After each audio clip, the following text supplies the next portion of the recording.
What is the most powerful trait we have? You need power, speed. Let your imagination do the rest.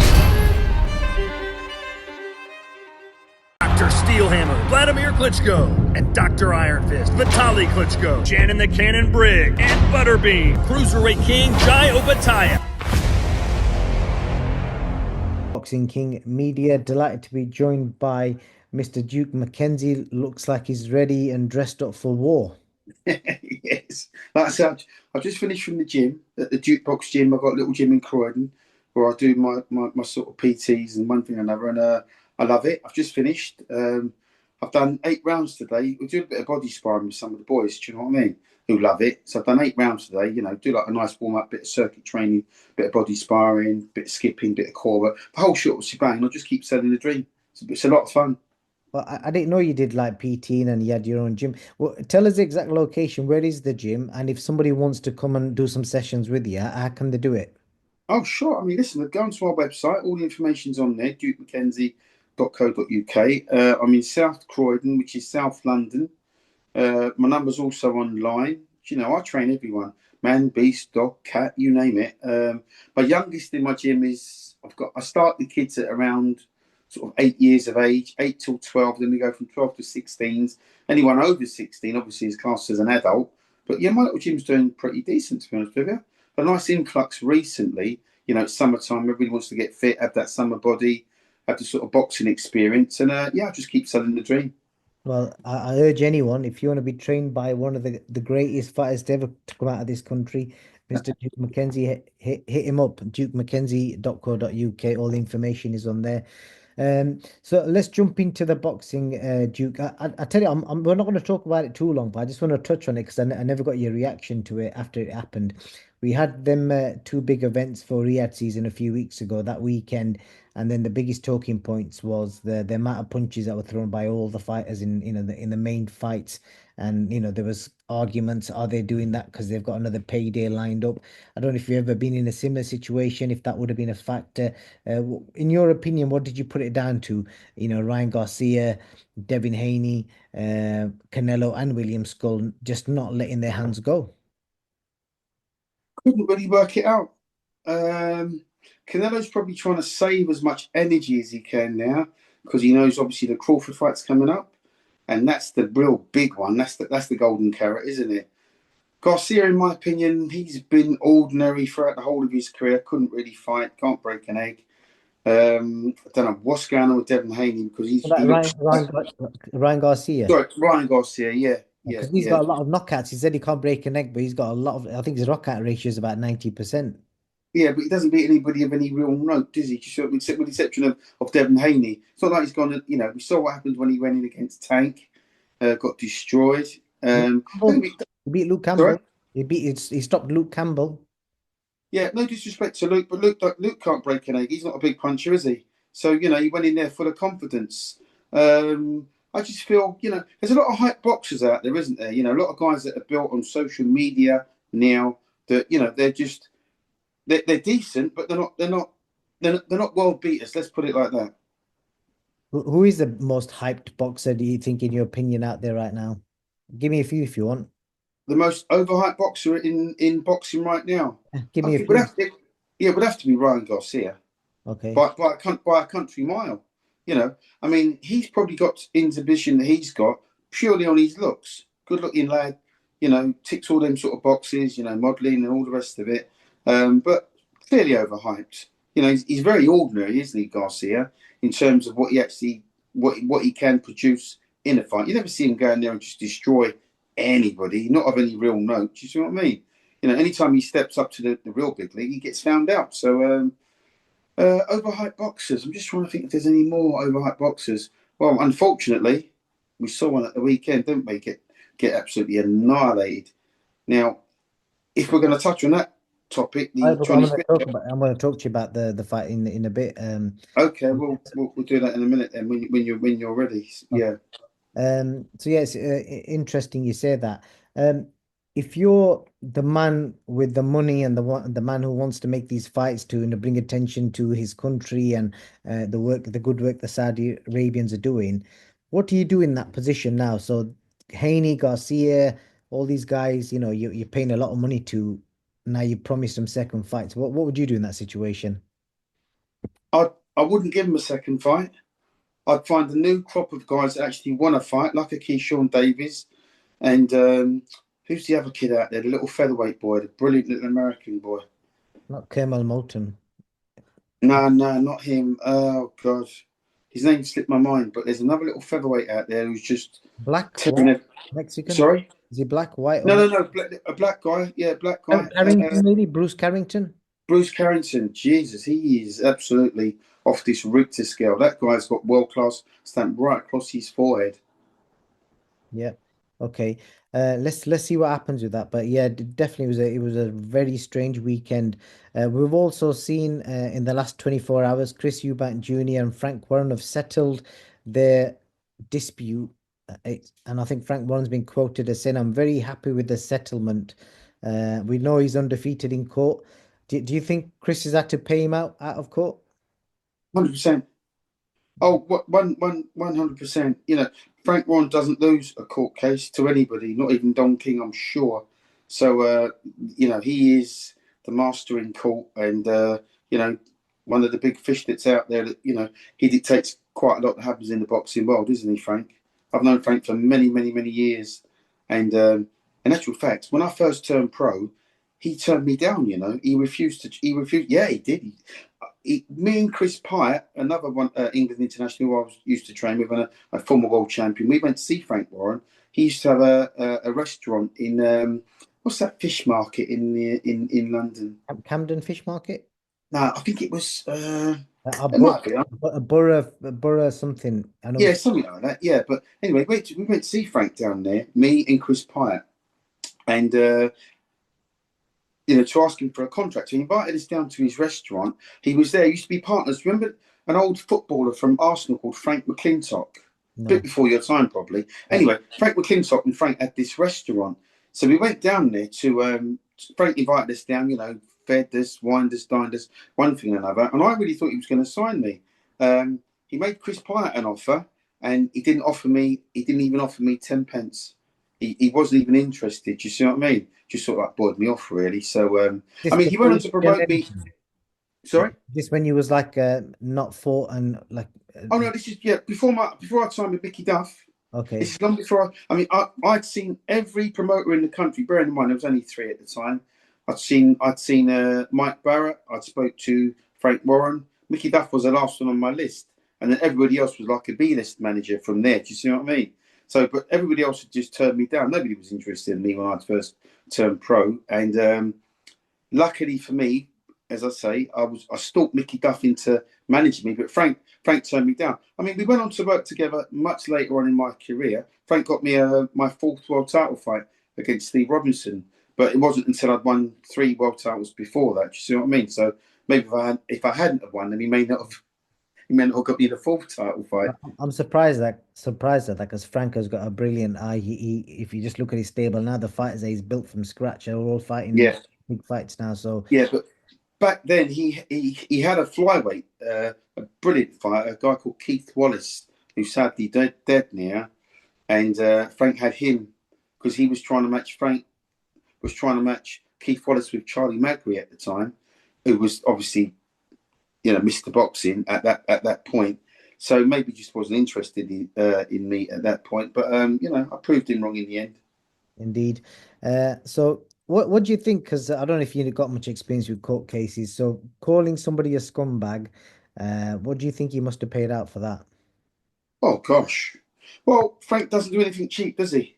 So I haven't got any kind of a clue. But if Frank Warren's saying he's happy with the settlement, then you can rest assured he's earned himself a nice few quid for taking Eubank to court and doing whatever he did. He doesn't lose against anybody, does he, Frank Warren? Undefeated in court. So the big fight this weekend, Johnny Fisher, Dave Allen. Can I ask you, Duke, what were you predicting going into the fight? What did you think would have happened? I wouldn't. Let's put it this way: I wasn't surprised that Allen won. It didn't come as a surprise, given obviously the controversy which surrounded the first fight. You expected Fisher to, right what he considered to be the wrong from their first meeting and go back to the drawing board and really, he did knuckle down. He tried his absolute best. He said he was going back to the drawing board, right? Which clearly was his state of mind. However, he looked totally shell shocked to me in the when he was doing his ring walk, and you see him actually in the ring. At one point, he looked like he didn't even want to be there. Now, I don't know what his corner told him. I don't know what advice they've given him. I know nothing about their training methods, but clearly it was wrong. And I can't understand how you can have a big guy like Johnny Fisher, just sort of like pouring with the jab. He wasn't snapping his jab. There was no authority behind his jab. When you've got a big guy like that, you never let the smaller guy get on the inside, because the smaller guy's got short arms and can work better on the inside. Now, that's like an unwritten law in boxing. Everybody's taught that. So why on earth, I don't know why Johnny Fisher allowed the smaller guy in ALLE to get so close up and personal with him and really work him over on the inside. Well, that's a mystery to me. And it was such a bad knockout. I mean, you're not going to see very many knockouts like that in boxing. Guys get knocked down, certainly. They get TKO'd. But when you get KO'd and you go face first, I'm not trying to beat him up and make him look bad, because he's like down there, right? Johnny Fisher I'm talking about. However, you can't detract from the fact that it was a bad knockout. And there's another saying in boxing, when you land on your back, always try and look up, because if you can look up, you can get up. When you go face first, it's too dark. You're not getting up from that. The worst thing that could happen to Johnny Fisher was, A, to lose that fight, and to lose it in such devastating fashion.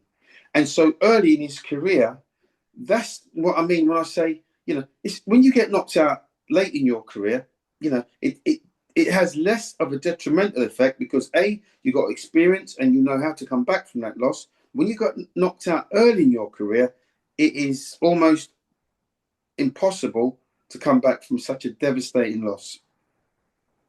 Well, I know, I'm just thinking of recent examples. Amir Khan came back from some really bad knockouts. Do you think he can draw some inspiration and, resurrect his career? Well, when Amir Khan got knocked out by Danny Garcia, he was world champion. So he had pedigree. Do you see what I mean? He had something. He had a point of reference he could actually draw on. Say, well, okay, I've been a world champion. How then do I, make that wrong right? Fisher doesn't have that. He, as far as I'm aware, he had very little, if any, amateur pedigree. He doesn't have that to draw on. Sorry? 3 fights, I think he had. Right, 3 fights in the amateurs, which is nothing. That's a sneeze. That's nothing at all, right? So he's had a handful of professional fights, right? So he I don't know why they chose that day for Allen. I can't really work that one out, because he's a very dangerous customer to fight. Look at his record. Look at the fighters that he's been in with. Hasn't beaten them all, but he's got pedigree in terms of experience and the fighters that he's fought. Why they're trying to rush Fisher? Well, I mean, it's obvious why they're trying to rush him through. But, Moses Atuma should take note of what's just happened to Johnny Fisher, because he's another young protege who's an outstanding young fighter who's got the world literally at his feet. I'm sure that would have sent shockwaves down his spine. And I'm sure his handlers will be looking at that and saying to themselves, you know what? Maybe we should take our foot off the gas a little bit, because he could walk onto the same thing so easily. And don't get me wrong, I like that kid. I think he's going to be very, very special. But they've got to really just put the reins on him and hold that kid back. Well, you touched on it there, the matchmaking, and I saw some, debates online last night, between Sam Jones, Big John, Johnny's dad was involved in it, and Nick Pete, who I think you may have worked with before on TalkSport.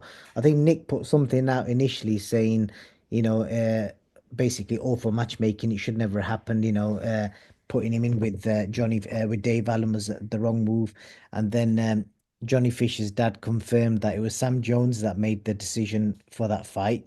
But then Sam had the trump card in his back pocket. He found a tweet from Nick Peake a year or so ago, basically saying that Johnny Fisher should not be fighting Dave Allen because Dave Allen's finished. Make it. Listen, Allen's, Dave Allen, everybody knows his story, right? And most boxers have got a hard luck story where, you know, there's shit's happened in their life and they've never known how to cope. They've turned to drink, drugs, whatever.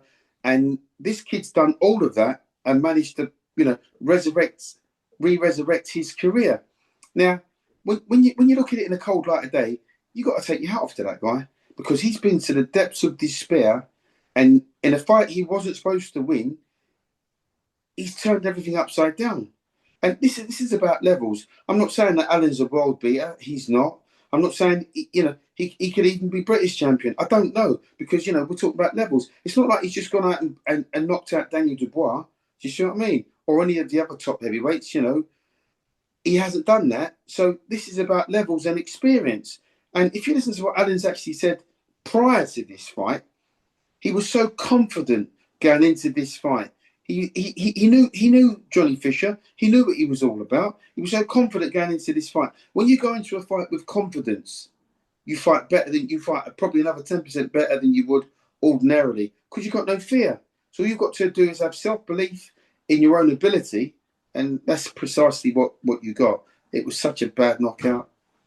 What do you make of the weight thing? Because Dave said in the post-fight interview that even though he's put the work in the gym, he hasn't been dieting. He's been cheating loads on his diet, hence why he had a big gut on him on fight night. But he's also saying that he wanted to come in heavier because he knew that as soon as he punched him, when he let his hands go, it was going to be over. So he kind of just bided his time for the first 4 or 5 rounds.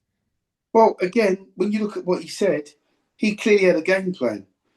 Johnny Fisher didn't have a game plan, because he got nailed in their first fight in the 5th round. He got knocked out in the 5th round in their return fight. So why on earth he allowed the smaller guy to get on the inside and get his head right into his chest and just start banging away is beyond me. You can't throw don't-hit-me punches to anybody in boxing. Once you start that, you give the other guy confidence. And straight away, when he started doing that, just pouring with that jab, he's 6'5", maybe, whatever it is. He's a giant, right? When you start pouring with that jab, you give the other guy confidence. And that's all he had to do, was give him one sniff of hope, one little ray of hope, one little glimmer of hope. And that's exactly what he done. And Allen took full advantage of it. Once he got up to him, it was game over. Hello, mate. That's my dog, one of my dogs. Yeah. It was like game over. So, you know, I'm so pleased for Allen. He deserves to win. He's got a hard luck story, which a lot of people can relate to. And in this country, we love a guy that's down on his luck, and a guy that can turn his career around. We love that even more. Yeah, 100%. I think the fans have warmed to him quite a lot. What do you think they should do next with regards to Johnny Fisher? You know, when you know, I can let you into a little. This isn't a secret, but when I was in, I went about sort of like, I was 6-0, I think, and I've knocked out 6 guys straight. I was in, I think we was in Atlantic City one year, and I got exposed badly. I mean, really badly. I was in a fight with a guy called David Capo. It wasn't Atlantic City, actually. It was Los Angeles. It should have been an 8-rounder. And as the fight started, Mickey Duff got it cut to a 6-rounder. Then for 6 rounds, this guy punched me from pillar to post. He punched me all around the ring. At the end of the fight, they raised my hands. And I looked at the referee as if to say, you got this one clearly wrong. Do you know what I mean? The point I'm trying to make is, I was in America. We didn't have social media then, but, you know, obviously the press were there to report on the fight. And I got out of jail. Do you see what I mean? Came back, I licked my wounds, and I made the wrong right, and I got on with my career. But the point I'm trying to make with Johnny Fisher, he's in the public eye. You know, millions of people watched that fight at the weekend. And clearly, the fight come way too soon. You know, they bit off more than they can chew. Because Allen's a seasoned pro. He's a seasoned vet. And he knows what he's doing. He knows his way around that ring. And when they announced that fight, if you listen to what he says, he thought Christmas had come early for him. He was so excited. He couldn't believe that actually they'd taken the return fight. He was so confident going into the return fight. He knew he was going to win. You know, you get a gut feeling when you know that you know. And that's what he had, and that was the end result. It was a devastating knockout. There's a suggestion of a trilogy, but if you're guiding Johnny Fisher, what would you do next? avoid Dave Allen like the plague. Leave him alone. Let him do whatever he's doing. Avoid him. You know what?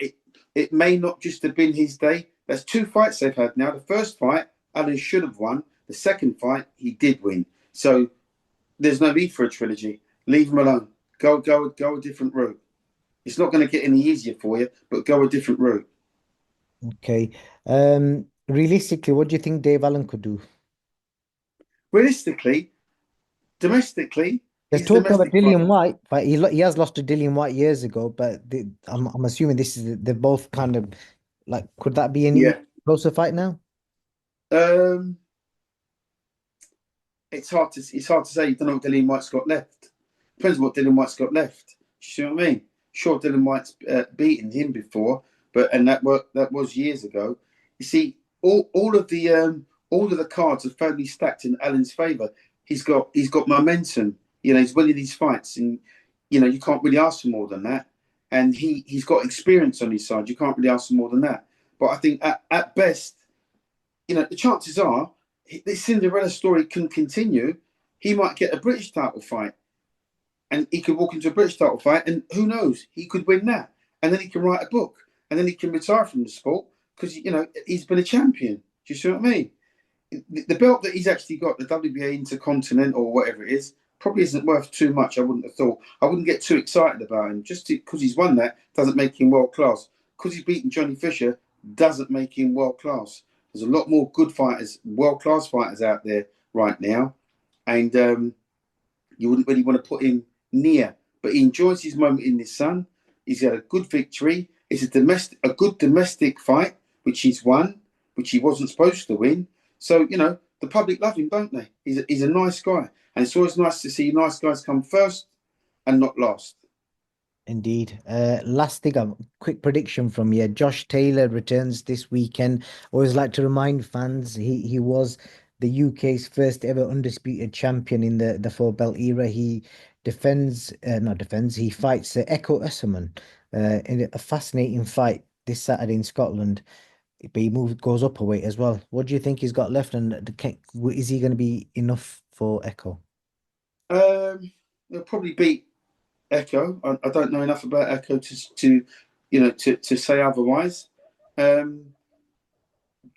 Taylor hasn't boxed for quite a long time. He's been out for a fair amount of time. I can't remember the last time he actually fought. So you know there'll be ring rust there. I dare say. Good time to get back into the mix, given the money that's on the table now. If he can get himself going again. So what's he up to? Welterweight now? Yep. Up to welterweight. The welterweight division's hot. Always has been, always will be. I'll have to reserve judgment until I've actually seen what I'm looking at, because I don't know what he's like at welterweight. I know obviously what he was like at lightweight, but at welterweight, that's another question. Indeed. Mr. McKenzie, pleasure as always. And I'd like to remind fans, if you want to do some PT and some training with Duke at his Jukebox gym in South London, Croydon, go on to the dukemckenzie.co.uk website. All the information's on there.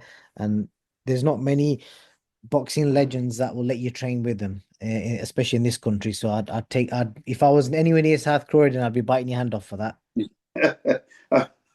I appreciate that. I might have to get myself a mobile van and start doing a tour up and down the country or something like that, you know. But now, listen, I appreciate it. And until next time, I'll see you then. Indeed, we'll catch up soon. Thank you very much for your time. Thanks, champ. No problem. What is the most powerful trait we have? You need power, speed. Let your imagination do the rest.